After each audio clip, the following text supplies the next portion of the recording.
Assalamualaikum warahmatullahi wabarakatuh. Asyhadu alla ilaha illallah wa asyhadu anna Muhammadar Rasulullah amma ba'du.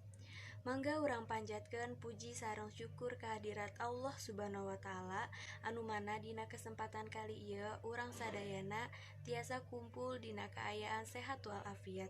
Amin ya robbal alamin. Sholawat sareng salam tetap terlimpah curahkeun ka junjungan besar baginda Muhammad Shallallahu Alaihi Wasallam sareng ka para sahabatna, keluargana, jeung urang salaku umatna.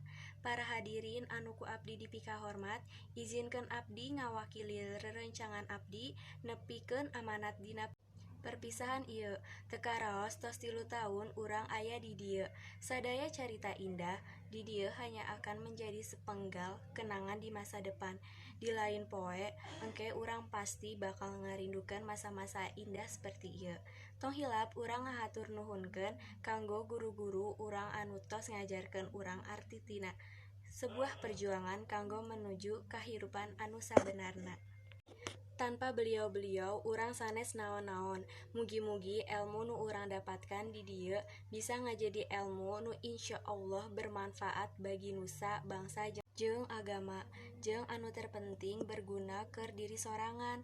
Amin ya robbal alamin. Sareng mugi-mugi bae perpisahan ieu sanes akhir tina sagalana. Cukup sakieu bae anu dapat abdi sampaikeun, kurang leuwihna abdi mohon dihampurakeun. Sakieu ti abdi, wabillahi taufiq wal hidayah. Wassalamualaikum warahmatullahi wabarakatuh.